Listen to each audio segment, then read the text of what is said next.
Hey everyone, welcome to Homework. My name is Wayne Congar. I'm the founder and CEO of Huts. This is a podcast and video series where we have the opportunity to speak with some of the smartest people in housing that, like Huts, are working really hard to rethink and reimagine what is essentially a really broken industry. And today we're lucky to have Julian Darwall, who's a multifaceted housing entrepreneur who's been dealing in the space of housing as a hospitality asset, housing financing, placemaking, and gone through all of these sort of different exercises to reimagine what a house can be, and has really put a lot of that his concepts into practice, which is always exciting to see. Julian, thank you so much for joining today. Wayne, I'm really glad to be here. Thanks so much. I'm a big fan of everything Hut, so let's get into it.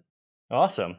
I figured we'd start on the Lorca, which is really where I'm sure you've been thinking about a lot of these ideas for a while, but I think, like a lot of our fans and followers out there and listeners of this show, they've come to this point where they're thinking about what a house is quite differently. They are imagining second homes or maybe even their primary homes as no longer being something that you pay into for the next 30 years and it's where you kind of live in it forever and hopefully it appreciates and that's all that it is. Instead, there's a new idea of a house as really an asset and one that's quite flexible, that while you can't physically move it, you can use it in all of these different ways. Sometimes you can stay there, sometimes you can rent it, sometimes you can activate it with other sorts of programming, and it can do all of these sorts of things. And a lot of times our clients come to that conclusion having really not that many examples of how they might get there, but they've sort of putting the ingredients together. And I think with your activities with the Lorca in the Catskills and Adirondacks, you really put those pieces together. So maybe you could tell us a little bit about what the Lorca is and where the idea originated from. Yeah, I think really it comes from fun and doing things a lot with me, right? I got a house in Brooklyn maybe 12 years ago, and I learned, hey, listen, I can take down a wall, I can construct a closet, I can build things, and that was really fun. And I love to be in the outdoors. I love to create, make. And so over time, I sort of took on the challenge of hosting people and bringing people into my spaces. And you're talking to somebody, of course, who, I just packed the car, everything's ready to go upstate, and I'm going to the Adirondacks, and I'm going to work on a couple of our outbuildings and sheds to try to make some communal spaces and to make some um, sort of DIY camp cooking communal areas. And a lot of what I have in mind, of course, is hey, I'm packing my bags and what's my gear, right? What are the things I'm bringing? I know I'm bringing a bicycle. I know I'm going to have some boats when I get up there, right? And I love that concept of packing our bags, being mobile, not thinking of a house as something we just lay with decades and decades of old items, and but something fresh, and that's something it's good to bring in other people into, and it makes us think about our own lives, makes us think about how we want to spend our own time. It's almost like when we teach, we rethink some of our concepts about how we live, and I think hospitality practice is often like that. I like to think about my hospitality practice as really highly functional. Like when you come to my place, I want you to have the tools you need to create your own work or to have your own fun. And that's really something I think a lot about in sort of an Enzo Mari, if I were to use a reference, way where you're self-teaching every time you travel. And I love to bring that out in people. Yeah, I think it's interesting thinking about the way that homes get photographed, particularly beautiful places, is very static. If they kind of lock them in time, and I think that that's part of this reimagination of what a house is. That it's not for just one life or one lifestyle at one moment, but can both be a backdrop for an evolving life of your own, but also be infused with the perspectives and use cases of everyone that you invite in. And so, how do you create sort of a platform for all of those lives to play out, more of a stage and less of a sort of, less of a jail cell? No, I absolutely love that. I love the freedom, for instance, of these sort of open huts type environments. It resembles a lot of my own design, and I think a design that contemporary upstate has certainly embraced, where it is a bit open. It's it's a studio. It's a certainly not a cell. It's a place where people can bring their own things, and it's not weighed down with one perspective. It can live according to the people in it. And I think that's an interesting thing to combine with the fact that when you are doing hospitality, and I want to kind of encourage this in other people, you have to sort of think, okay, who am I? What is my unique take that's really me? Because I do think it's nice for people to have a voice with their space. I don't think something anonymous is always wonderful either. So there's this interesting interplay between, hey, come and I will, with humility, embrace you, almost sort of like the Greeks and hostos. And let you do your thing with freedom. This place is about freedom, but also here are some of my own little bits of my own life that I want to share with you. I think that's a nice place for people to engage in their own hospitality practice. Yeah, any great hospitality experience has something that you bring to it and something that you take away.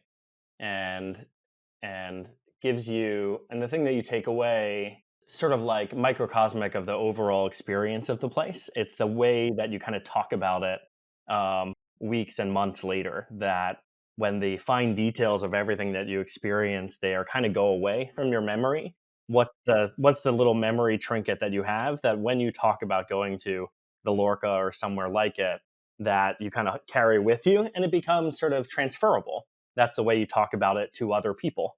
These are the ways that um, also really excellent hospitality experiences are built. That largely, largely it's by word of mouth. It's like you must go to this place, and that social proof becomes a lot easier when you're giving people something sort of meaningful morsel to take away that feels really representative of what the place is all about. Yeah, absolutely. And I think the things that really stick with us are the ideas and the insights and experience that came to us that we sort of found ourselves, right? And so I feel my job is to give you the lantern and the tools to get out there and hike. But I want to find a place next to, for instance, our motel is in a really beautiful area with a lake with 10 islands in it. And I want you to be able to take a boat from the marina, get over to the islands, feel the islands for yourself, climb up Baldface Mountain, see all the salamanders, see all the fungi in the forest, and really get a sense of place that you find out. And I think that's the thing you're going to remember. I also have been really interested in Italy for a long time, but this past summer I've spent a lot of time in Europe, and that's the same sort of thing for me. I really like to find places that we will usher you in, but you'll get to commune with something that's a bit more intergenerational, a bit more eternal. A lot of the area around the one project I'm doing in Umbria has all these incredible castles where you might be the only person there for these duomos, these incredible places. Um, and it's not a touristy area, Umbria, but it's gorgeous. And to give you the tools to go out there is, I think, sort of my responsibility. So that's really what attracts me, I think, about hospitality, and then also the humility of not forcing your own perspective on other people and letting them kind of generate their own experience and memories. I think that the placemaking aspect and the hospitality piece for a lot of our huts clients and anyone out there thinking about doing what a lot of people come to us wanting to do when they meet us at huts. The general kind of script is, wouldn't it be nice if I had a place that I could go to where it was mine, but it was also sort of genericized enough that I could rent it out to anybody, and the cost of renting it out, or the revenue from renting it out, would cover my costs. That's like the general picture. And I think a big missing piece of that is that it assumes someone wants anything genericized. And so I think a lot of what you're saying is that finding that balance between how do you imbue a place with personality? Because when you're buying a property with the idea of you developing it with a bit of a hospitality angle, even if it's not pure investment, it's your for your use plus other people's use. you're becoming an investor in that property. And as any good investor knows, there's a thing called alpha. That's the thing that you can uniquely bring to the investment prospectus. And so we kind of always ask our clients, and I know that you've sort of asked yourself this all the time on your project, is what are the things that are unique to you, that you're uniquely qualified to bring to this property, either a perception of where it is, or an aesthetic perception, or a take on how it becomes a platform for experiencing things around it, that give your property some differentiation and some alpha in the world of, like, where there are so many potential options. And it's always this thing of, how do you create a place that is something particular for someone? It evokes a material response in them, rather than just being something that exists out there kind of for everyone. And that's a good way for kind of nobody to care. And so I think that with a lot of your properties, they're smaller, they're tighter, they're you have sort of you have an idea in mind that is not egotistical. You're not saying this is exactly how you use it, but it's also, there's something to contend with when you're there, to perceive whether, yeah, this is really for me, or maybe it's not exactly for me. Yeah, I think that's a amazing point. We don't want to just invest in genericism, and if you do that, it's forgettable, right? I have a friend who's developed some beautiful Quonset hut style buildings in Detroit, actually, and immediately recognizable, beautiful places. Also in this sort of inside, very open way we're thinking, and that has a level of design interest that I have yet to bring to anything. Maybe Umbria, is beautiful enough, but I find that sort of architecture more imaginative than I've found so far. But my my piece kind of comes from my dad. There's sort of a modesty. There's sort of a every person quality to what I like. My dad's a camping person. We used to pack our bags, and my dad would have your basic this and your basic that and your basic, and I like to do all the basics at a nice level where they're accessible, attainable. For instance, right now my errands in the Adirondacks is to help finish out the place where you wash your dishes, the place where you pick up your camp cookware. You have your little camp stove that you can check out. We're working in sort of a self checkout, tinned fish oriented way of eating. So these are things that are tight, word use, and dialed in enough that I think it allows for you to go do your exploring and have the basics covered. And the basics might not be the most inventive, but for me, they allow them so much freedom when it comes to the real inventive stuff, which is getting outside in nature. So that to me is, um, if I have a signature, that's really it. The functionalism. Take us through the origins of this, because I think a lot of HUD's clients, and also anyone kind of thinking about this new idea of house as hospitality destination, as flexible asset, as whatever, there's sort of a real delta between, I'm sitting in my apartment thinking I might grow into this, to actually making it happen. So maybe you could tell us a little bit about your first property, and how you thought about it, how you kind of went about, um, maybe acquiring it, and how what sort of, kind of design value adds you brought to it, and how it led to the things that came next. Yeah, I think that's a great introduction because there is this problem. I think a lot of people will say, "Hey, I want the Airbnb and I want it to make a lot of cash flow. Right? I want it to make money right away." And I think the market has changed over time. I think the customer has wanted more. Um, and I began with a property that had four houses on it. And I was inspired in part by a friend, Jason, who had four houses in Montauk that he had developed. And he did a really tidy rental business on it. And I looked at those numbers and thought, okay, if I can have four times the number of days in the calendar, well, the numbers work out, even if you do pretty modestly at this price, at the price we ended up getting it for, it really worked out. So we bought a property in Shandaken that had a main farmhouse, which is four bedrooms, and then two smaller one bedroom, two bedroom ish cottages, and then a cabin on the hill. And we really sort of gut reno, redeveloped everything, did it nicely, but also affordably. I mean, it was a time when wood was considerably cheaper. And it was, um, we had a wonderful local financing partner. I think you'll find that a lot in the Catskills. I am really interested in the financing of these sorts of properties, and we can get into that.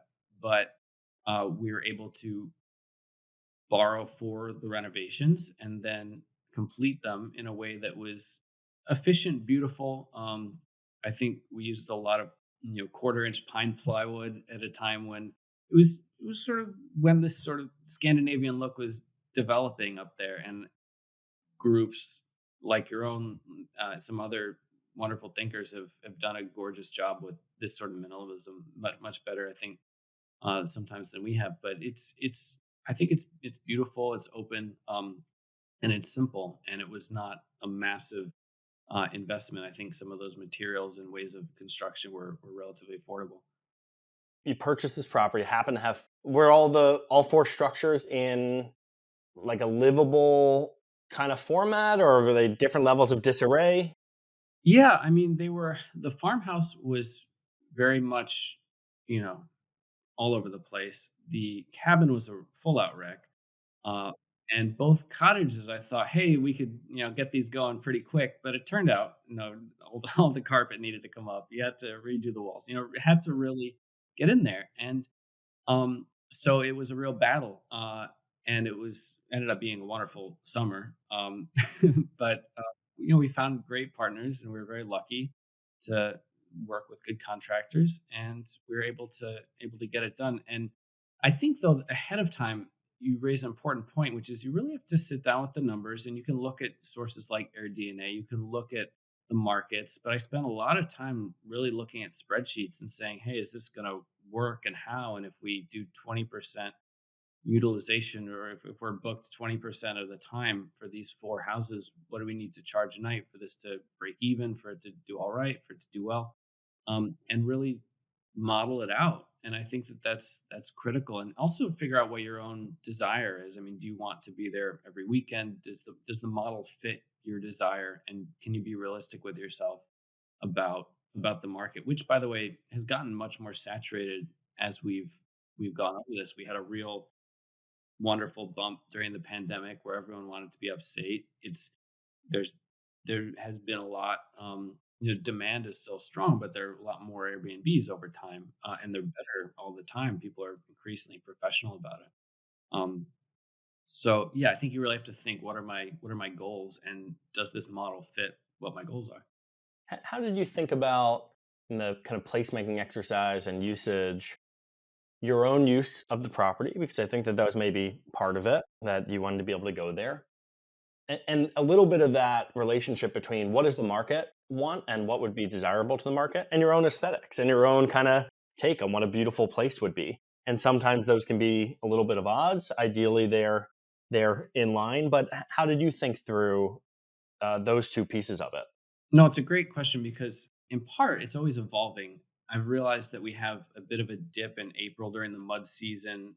In November in the Adirondacks, we have a bit of a dip. And so I've thought over time, well, how is this best used? And I've actually I did a week long photography workshop in Greece. I just did an art workshop with Art Students League. So I've been really thinking, hey, week long workshops, right? Are there are there ways that this property can be used where somebody from the Art Students League who's teaching plein air watercolor, can they go up to the Adirondacks and do a workshop during those down periods? So when it gets to the aesthetics of the use, or the personal use, or who do I feel, how do I want this place to operate over time? You do have some ways you can be creative. You have sort of some levers you can pull against the market. You don't have to just say, hey, just put it on Airbnb and let it roll. You can be creative, and one of the ways we found to do that, of course, photo shoots. We've had a number of retreats, sometimes corporate retreats, sometimes brand oriented retreats. A lot of different uses have come out over time. Sometimes we've thought to support cycling races. Sometimes we've thought to, even in Umbria, for instance, there are a lot of cyclists and trekkers that come through on this thing called the Camino de Borgo Silenti. It's uh, a popular cycling destination. So, there are always things you can think about to say, hey, how do I want, I want to go up there with my friends, and we ideally could have a family reunion, a group retreat, a group of friends come up. How can I offer that even to other groups to do group things as well? We've worked on yoga retreats, a lot of wellness retreats, that sort of thing. It brings in a different level to the performa as well. That you mentioned kind of hanging on spreadsheets for a while to convince yourself that the economics make sense for you. And so often there are these spurious variables you really should be building into your spreadsheet, which is not just, am I going to get this much per night at this occupancy rate, assuming I'm competing against everything else. But one of the things you're describing with programming is you can actually create some of your own market and to say, hey, we're the place for the cycling stop along the way, and nobody else is competing for that business. We're the place for that. And if you can, and it imbues your, again, it's one of those leave behind things that whatever the cyclists bring or whatever the energy that they're bringing, that's going to sort of start to, kind of drip into the floorboards and make what makes your place different from a high volume, high transaction Airbnb. You're absolutely right. It's a great term, drip into the floorboards. Like, there is a ethos to what you're building, and it will change over time based on who comes through. But it you can have your unique signature be as much about the actual space, as the storytelling, or the storytelling play a role in how the space evolves. And you can say, hey, we have a stack of books by the bookshelf, but you can also make it a literary destination for writers. We've hosted a lot of good writers at Lorca, and that were named after a writer, Federico Garcia Lorca. And I'm doing one little mini boat project in the Rockaways right now, and I hope to have a real literary element to that. We're partnering with a wonderful bookstore called Dear Friend Books to do our inaugural sale, and they're also going to be doing a bit of an outdoors club that involves Lorca. And so you can develop these touch points where you say, hey, we're the place for writers to go and write. We're the place for artists to go. We're the place for cyclists. And that goes to your overall vision and what you care about. And I think that's a critical part. Even if you might be generic at a design level, but you might fill it with objects that are less so, that really express what your own interests are in the world. And also, you might tell the people, hey, listen, and that might be your tribe. And I think that that's a really wonderful aspect of this that doesn't get to, do I have X or Y or Z to spend on the countertop? And yeah. Yeah, I think that there's an idea in kind of brand building and early business building, which, make no mistake, for anyone out there that's thinking about starting an Airbnb or a short-term rental property or something that looks a little bit kind of grander as a hospitality destination, you are in the business of brand building. And the one of the notions is that the best way to start is to become either famous to the family, famous to the people who you can define quite well, and rather than going out and saying, well, if I only get 0.001% of all of the people searching for this thing and they do it 20 nights a month, then I'm going to be made in the shade. That's a really good way to do something that people are pretty blah about and might come once but are never coming back ever again. And I think that this idea of kind of being developing your tribe, thinking about who is this for, using programming and not just occupancy rate as a way to think about how to imbue the property with some cultural relevance. And that's what ultimately gives it sort of value and demand, is that it's a, even if you're not exactly part of that tribe, to say, oh, I want to be at some point, and my only touch point for it to be of the Italian cyclists in Umbria is to stay at your place. Yeah. Well, I can tell you that I'm of the Italian cyclist, to be sure, and that I love wearing some lycra, but I Yeah, really sure. have to get into this ice fishing. And in the Adirondacks, we are popular among ice fishers and snowmobilers and a variety of tribes that I don't know a lot about. And it's interesting because I hadn't always thought with my design, okay, I need to reach the snowmobilers. And they flock on Facebook, and I don't really like to go on Facebook a whole lot, right?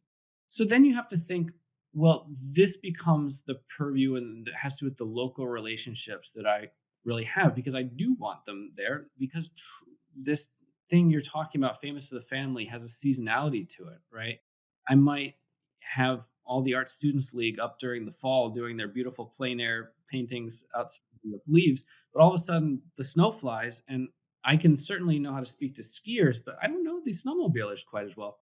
I have to rely on Letty, our local manager. I have to rely on the town.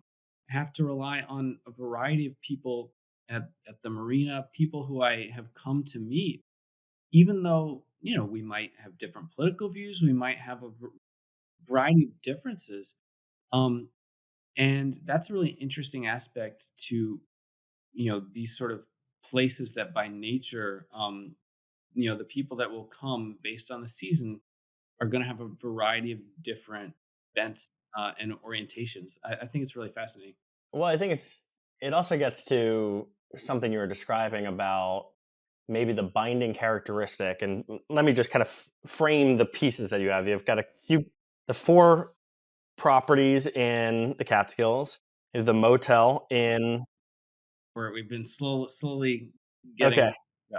awesome. And then you've got the motel in the Adirondacks. You've got the sailboat out in the Rockaways, and then a project you're working on now in Umbria in Italy. And I would guess from hearing this from you that each on their own, because they're some are grounded, some are international, some are floating, but the through line between them is this sort of notion of utility, the idea that you're providing these sets of tools for various tribes to be able to take advantage of and be able to do the things that they want to do in a like more idealized way. And you're doing something that's very different than I would say a lot of contemporary boutique hospitality does, where it's sort of fetishistic in its aesthetic approach. It's sort of really it's really down your throat. Like, this is really about this activity, and if you're not here for that, then what are you even doing here? And you can see that in lots of examples where they're really going hard on it's almost exclusionary aesthetics, that this is for people who do these sorts of things, look this sort of way, have this sort of activity, and they are going to have this 36-hour experience here. And a lot of what you're saying is that across all of these varied properties, you're able to smooth out a lot of the seasonality. You're able to smooth out and sort of diversify the users of the place by creating um, a utility to the place, that I come here and I'm able to do the thing that I love doing in this area. And the Lorca happens to be sort of the best platform for that. I think that's a wonderful framing, and I really love the notion of how the things we do contribute to our own resiliency, especially things we do with other people. We learn a craft with other people. We have kind of a group resiliency where we all have these reference points. We've all learned a couple ways of being.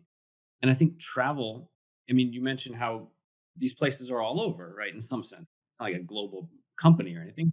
They're, and I like to travel. I like to go up to the Adirondacks, and then I like to be in Italy. I like to find out because I think that allows me to access various parts of myself. I think it allows me to be a more resilient, more diverse internally, live a richer life, right? And so I think that that's sort of part of my practice of the way you describe it, sort of utilitarian or functional hospitality, in that I want you to travel. I want you to find the experience of discovering what other people are doing and do the things that you like to do sort of for yourself to teach yourself, right? And I think you have to go to the place to find out who you are there. I think that adds to your resiliency. I think it adds to your own inner lived experience. And then you bring it back to the Adirondacks or whatever it is. I mean, you have a particular flair around the campfire now that you've been to Umbria with how you do the tinned fish over but I think that these things are good for us. Both are more focused activities where we're with our skiing group, right? And then the time at another season where we're a different version of ourselves. So I like to bring that out in people. Well, I think it's also good for both sides, right? I've always tried to live by a principle which I think you share, which is how do I try to commercialize my curiosities at any given time? And how do I figure out ways to have an excuse to do the things I'm able to do? And one of the things I'm always excited about looking around on a Tuesday when I'm working on a new huts project and I'm hiking through the woods, checking it out. It's like somebody's paying me to do this. This is awesome. And so I think there's it's really important on the ownership side to say, how do I create these diversity of experiences when you're not, you're not coming out and saying, hey, I'm going to raise an enormous sort of fund to make a big giant hospitality company. We're going all in on this one big location. You're basically creating a version of yourself plus. It's sort of your interest plus a little bit more to create these diversity of experiences. And I would say if you talk to a lot of our customers, they have a similar idea. It's like, yeah, I'm not, the reason I want to do something a little smaller or smaller sort of taste is I don't want to go all in on a big beach house somewhere. I actually want to have two or three little things that I can visit. Sometimes I'm there, sometimes I'm not. Each one I'm sort of learning from and traveling around to if I can. And and so I think that on the ownership side, that's really important, and speaks to scale of property, scale of investment, scale of sort of immersion in each one of these places, but also how you're kind of bringing that to the other side of the hospitality equation, which is the patrons and the people who are staying there. That they're they're recognizing in the property that the ownership and the team behind it probably has a similar value set that they do. And I think that always comes through. And when it's sort of hollow, that also comes through. If it feels like this was sort of a money grab, pure aesthetics play, and there's really not anything here, you find that those places get really hot and really a lot of press for 18 months and then they go away. Yeah.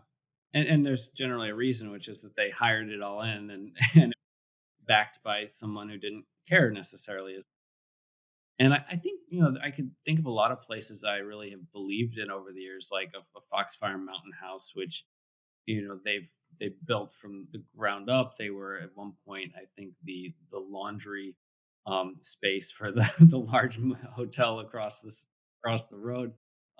And they've always done beautiful flowers and programming and restaurant practice, and if there's a magic there when you take the time to do that. And I think people get a lot of that process, or get a lot out of that process on the hospitality side. I love this sort of democratization of what hospitality is, because I think it's good for all of us to really think through our values and what experiences we want to bring to other people, and not just necessarily do it when we have a dinner party, which is a wonderful time to do it. And please come over for dinner. And I'll do my best. Um, but also to kind of do it at a little bit more of a semi-professional, if we were to call it that, scale, where we say, "Hey, listen, I really have to double down on some of my values here, and have the humility to say, oh gosh, that was a bad review. Oh, what do I really think about these pillows? What do I think is, should I have laid this out differently, or do I need the croquet set, or whatever it is?" Um, I think it's a good practice for the rest of our lives. You know, not only to travel but also to host. So I think it's this democratic.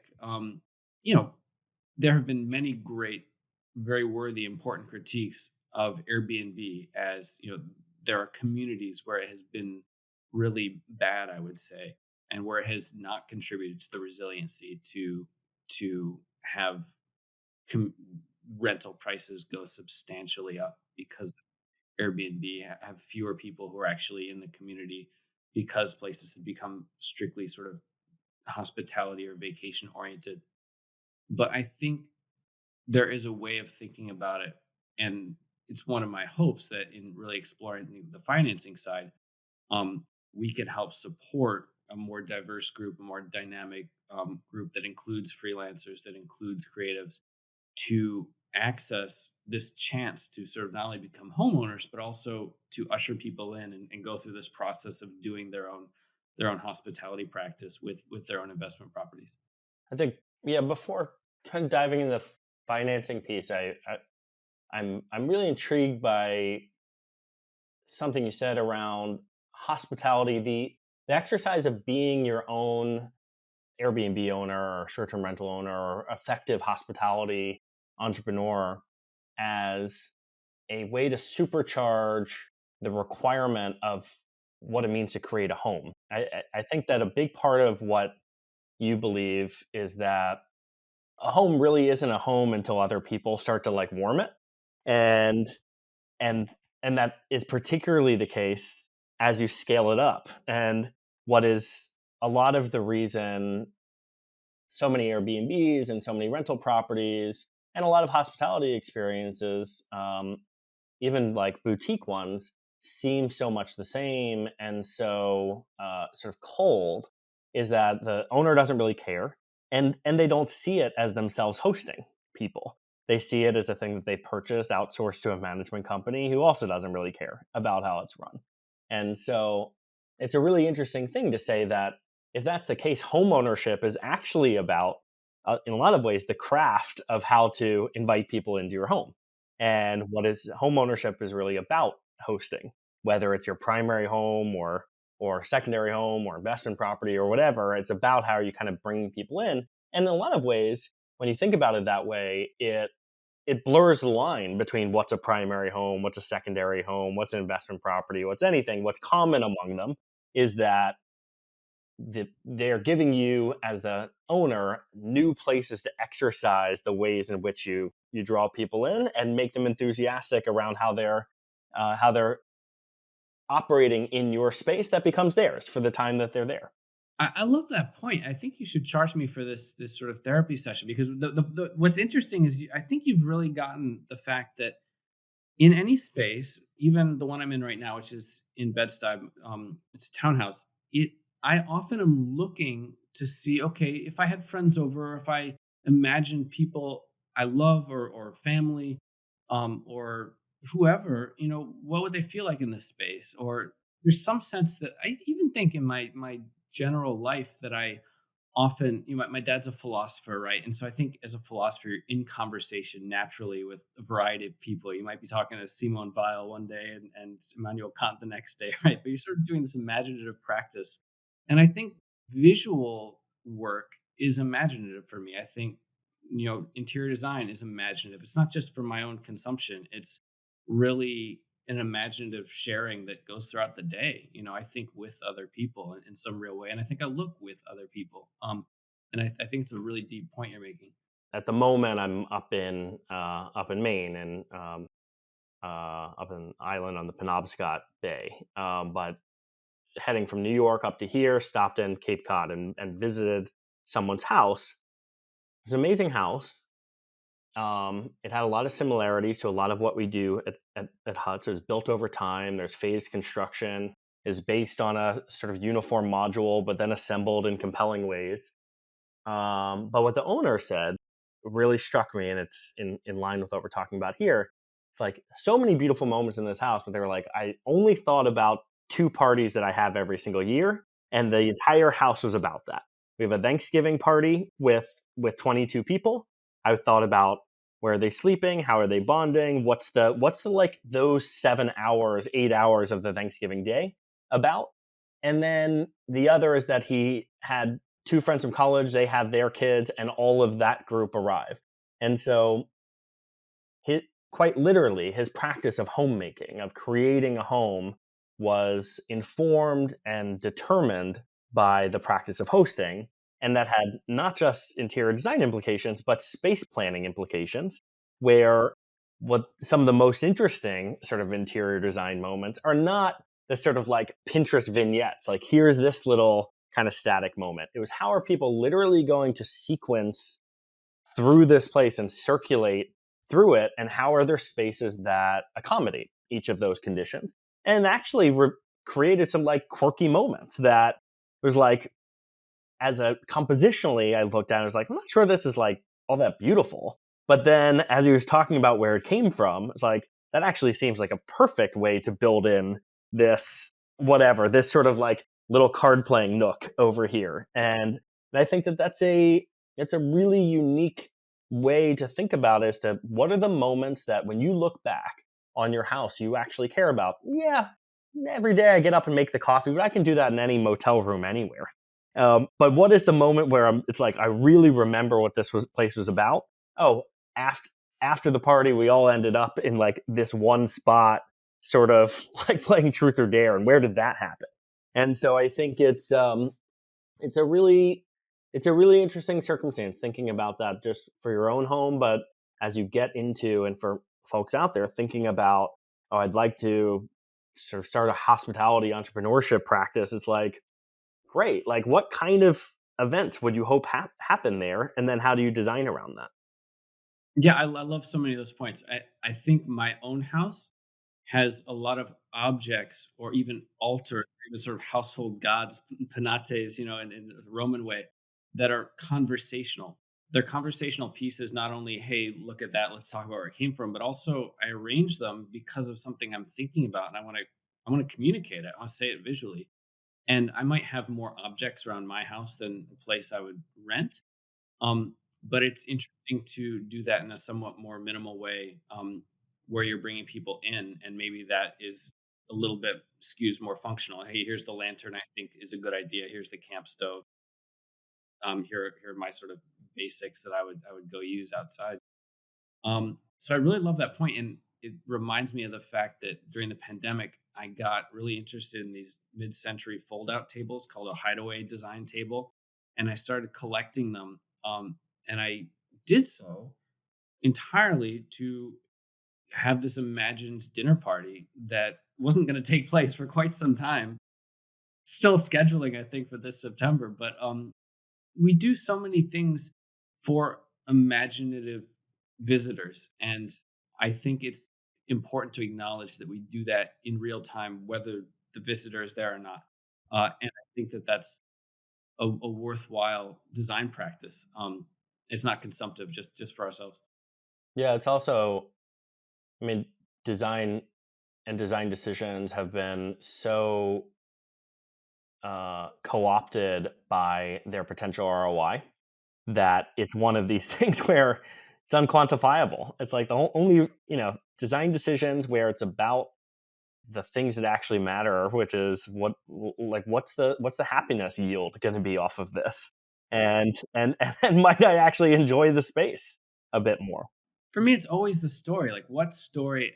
These objects are symbolic. They say something. They're in my history. They're in my imagination. I want to say something with my space, even if it's relatively minimal. And I want you the chance to say something into it, right?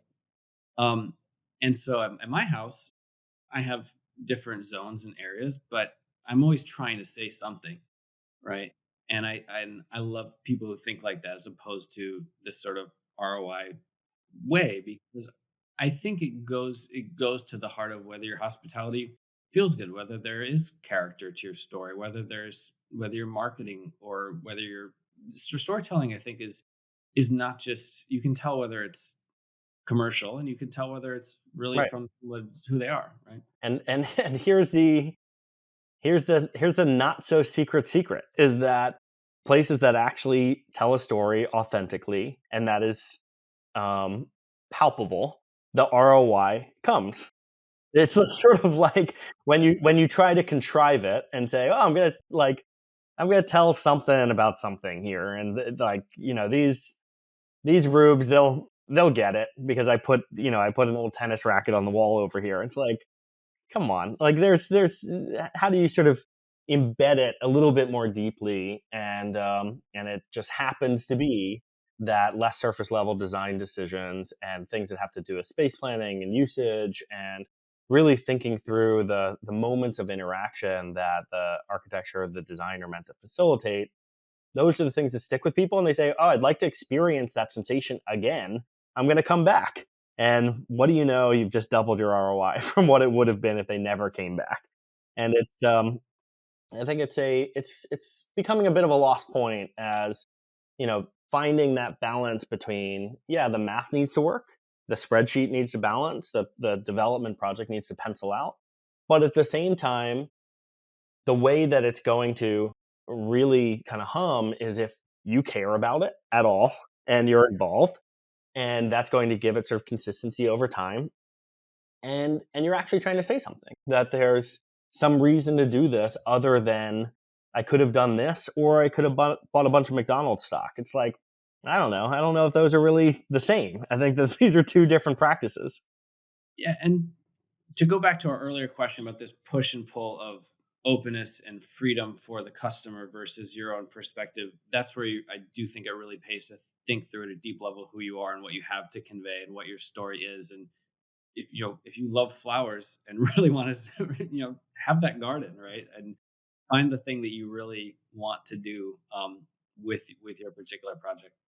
I wanted to kind of in the last act of our chat here get into financing, which is a a major piece of all of this. How do you really execute on these locations, and how do people, the types of people who I would assume you believe maybe have deeper stories they want to tell through their spaces, um, have increasingly been locked out of the ability to finance these kinds of places. So whether it's, you know, poets or artists or musicians or people who tell stories for a living, they can also figure out how to do it somewhat spatially, and maybe they work in freelance ways or 1099 or sort of seasonally or whatever it might be, but they're increasingly getting locked out of traditional financing methods to be able to share their stories through spaces and create kind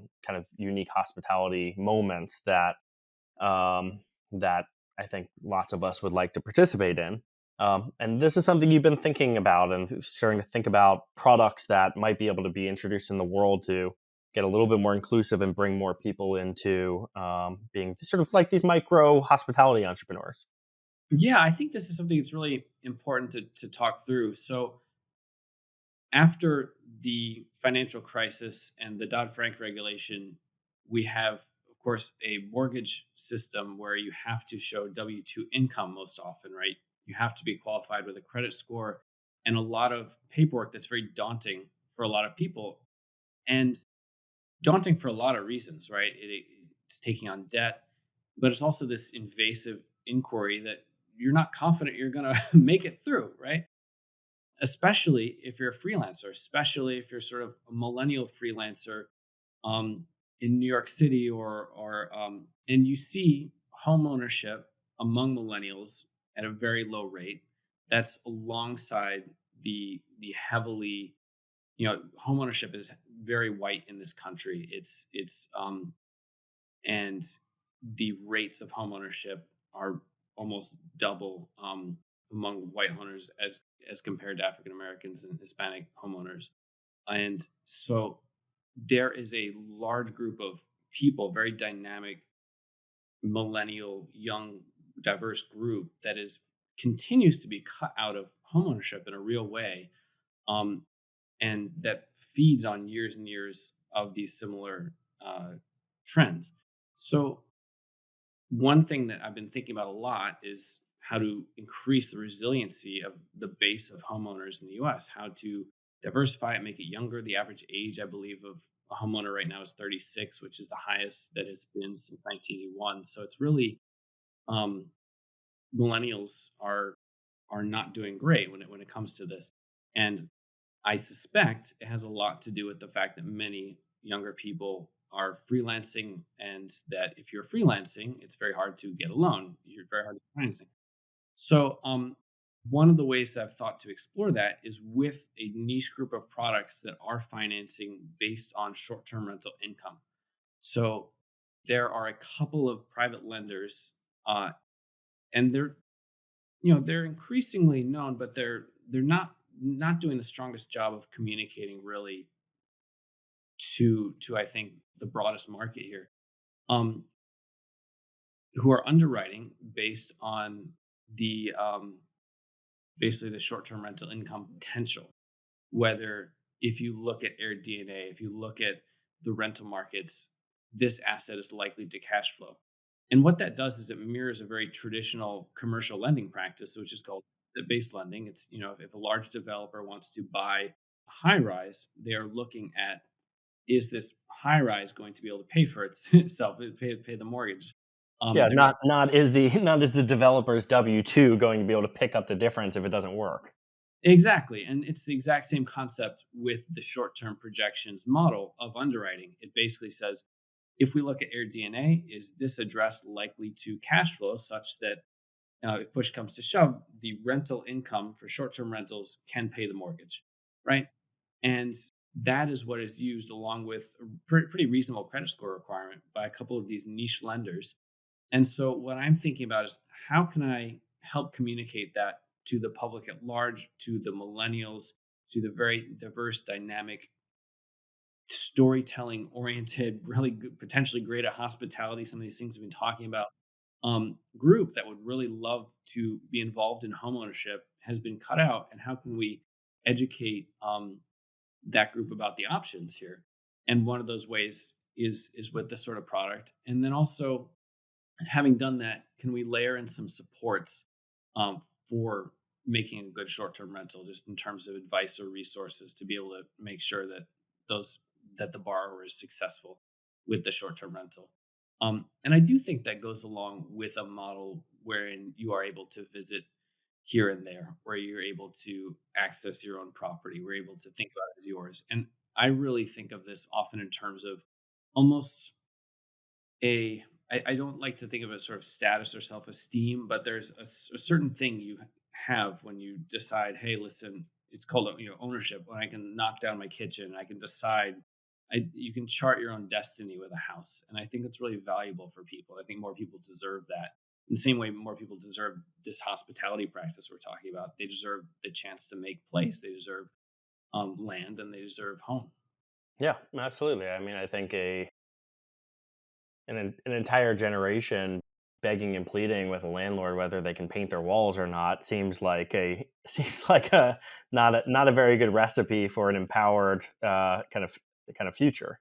It's a yeah. I mean that's a great example, right? And who tells you you can do things and how and why? I think deciding the color of your walls is a wonderful example.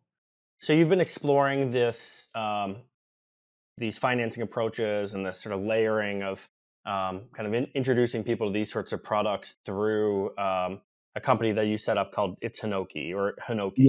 So we call it Hinoki, and we have a small team. We're still developing our initial deals, but we are in effect a broker to a couple of these private lenders, and with a couple of them, we're working on our own tailored products. And one of them that I'm really excited about. We're hoping to work on a product more targeted just to accessory dwelling units, which is a really nice way for people to add some volume. So if you're an existing Airbnb user or have a house and you're already doing short term rentals, one of the ways you can make that gap or add that volume to your calendar is have an extra unit. And I think that that could really go a long way for people to be able to use their properties more themselves or expand their rental practice. So, but for now, our core offering is really a product that says, hey, listen, you can have a mortgage just by looking at the rental income, whether the rental income is likely to support the mortgage payment each month. And if it does, then the mortgage can be underwritten and can still be based on the appraisal value of the home, right? But whether you qualify is not about how much money you are making as according to your tax returns, but it's instead has to do with the potential rental income. As a closing thought here, because I know that the the listeners to this episode over time, many of them will be looking for a sort of nugget of advice that they are kind of sitting there saying, I want to do something like this. I have stories to tell. I have ways that I want to program a place. I'm up for kind of the sweat equity and the effort that goes through it. I'm up for all of these things. Um, what do you think their takeaway should be? How do they kind of go from where they have enthusiasm and gumption and excitement about it? What's your take to that person saying I want to get started? What do you tell that person? I think it's really valuable to think about which areas you're really excited to keep going back to and which project is really going to hold your interest and where you already go. right? And where you already have relationships with the areas you really know. I think it's a great way to get started to see if this is something you really want to pursue over the long term. And then think, well, time do I really want to be spending renovating this?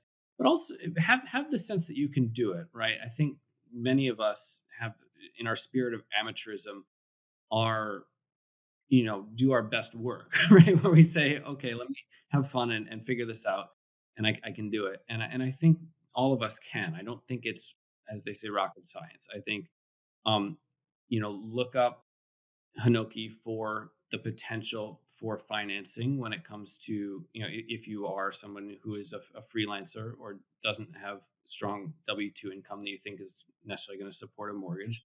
Look at huts if you're thinking about, all the reasons you would look for huts, including the sort of development as a service approach of new construction and building in a variety of creative ways. And look at the existing housing stock as well. If you think, hey, I can make the numbers work with a property already, or if I renovate it, I can figure this out. But I think have a spirit of amateurism. Think that you can do it, and run with your enthusiasm, but also sort of be realistic about who you actually are and what you really want to do, where you want to be, right? Which town makes sense for you, all those things.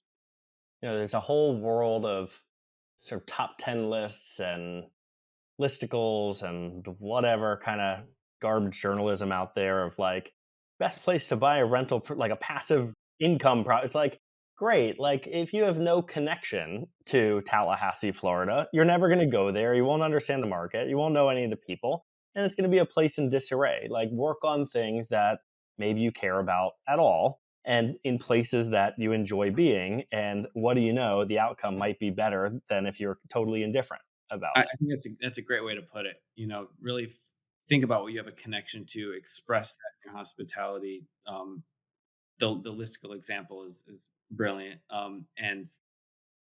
But if you don't know it yet, right? If you have the passion and you have that deep connection to the area, to the project, you'll be able to figure it out if that one core element pertains. it. Julian, this is such a pleasure. You are putting into practice and have succeeded by through doing um, so many of the values you think about, and so many of the things that I know from the many Huts inquiries we get, so many people out there are thinking about, and so you're really a beacon for how some of this can go. And I think what's really exciting is that you're not saying there's a singular template. What there is sort of extracting from your unique personality a wit. There's the tools already that are there, and the things that are going to make it your project. And just like you're saying, in your own properties, they have a sort of utility where if you want to come there and be the cyclist, or you want to come there and do plein air, I think even in your kind of various business endeavors, you're creating the utility for many people to be able to do what you've done, whether it's through financing or staying at places, seeing the varieties of property types, whether they're ships or multi-structure developments or old farmhouses in Italy or motels, that you can apply the same kind of passion and principles to them. And so on behalf of the kind of broader community of people thinking about what houses can be and how they're sort of entering into this new world of kind of flexible hospitality, I think you're doing this. You're a big part of the sea change in how that's all happening. So thank you for that. Wonderful. Yeah, I think that's a great way to think about me as an everyman in this, and I am doing it at a small scale in ways that suit my interests and desires, and ways that I think are fun. I had the most fun in my June doing plasterwork on in Umbria and learning about that, and exactly. Find those things that you want to be a part of at that level that you're close to. I think that's a wonderful way of putting it. And Wayne, thanks so much for having me on this wonderful discussion and all the work that you're doing. I think you're really envisioning at a more expansive scale, where housing can go in some really wonderful ways. So really, really thank you for all your work. I sure hope so. I mean, I don't love where it's at today, so I hope we're making some dent in how it's working at the moment. So, homework listeners will have, and anyone watching this on YouTube will have descriptions for everything that we went over in our caption below, links to all the amazing endeavors that Julian is up to that you should absolutely patronize and follow and figure out how to follow in some of his footsteps. And any questions for me at Huts, feel free to write us at hello@huts.com. Check us out at Huts NYC or head to huts.com to see everything that we do. Um, Julian, where can folks kind of visit uh, Lorca and Hinoki? Yeah. So just on both, of course, Instagram, but also our regular thelorca.com. It's hinoki.com. And we'd love to see you at Lorca. We have a wonderful Adirondacks motel that you can self check in, which is another fun aspect of that. So I highly recommend getting up to the Adirondacks during the fall, gorgeous season. And then we got skiing too. So come on down. Can't wait. Thanks, Julian.